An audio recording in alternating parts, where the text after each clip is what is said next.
I don't remember how I met Robert Montgomery, but now Robert Montgomery had been a great star at MGM, and he had acted with Garbo and Jean Harlow and Joan Crawford and Roz Russell and all those great MGM stars of the 30s and 40s.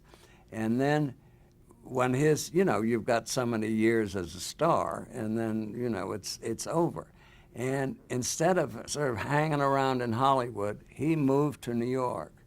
And he had, I think, the first anthology television series. I don't know if it was the first, but it was the first successful one at any rate.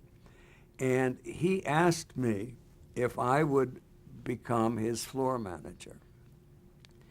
And I loved that job more than anything. I loved that job. And that's where I first got to know all the movie stars that I knew.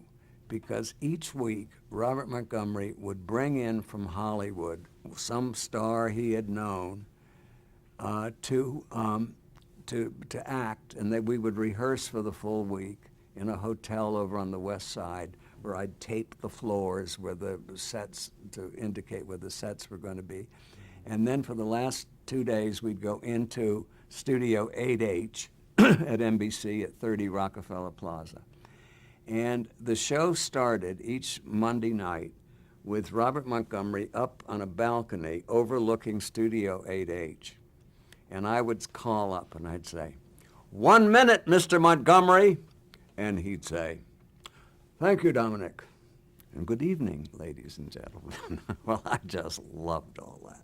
And I was famous, you see. And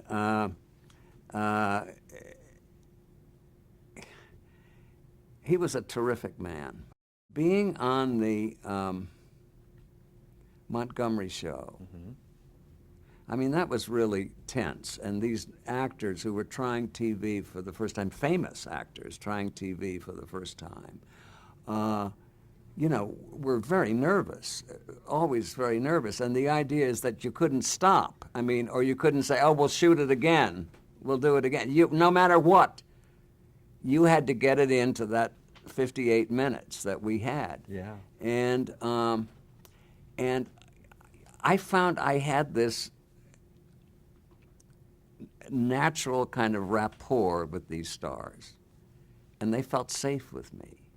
And they'd end one scene, and I'd take them by the arm to the next scene, and I say, "And this is where you pick up the handkerchief off the floor, and you do that." And I would talk to them like that, and then they'd go on and do that.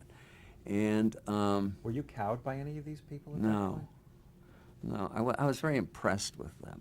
And my favorite actress was at that time was Margaret Sullivan. She was such a beautiful actress. Shop Around the Corner. Shop Around the Corner. Wonderful, wonderful actress. And she said to me, she always stayed in a hotel when she came, although she lived on Long Island. And I would go back to the hotel with her after rehearsal and run lines with her. And then I started doing this, and I ran lines with Ginger Rogers, and I'd go back to the hotel and run lines with these. That's how I got to know so many. Was it a thrill for you? Yeah. Are you kidding? Sitting in the Waldorf Towers with Ginger Rogers, reading lines to her. Of course, it was great.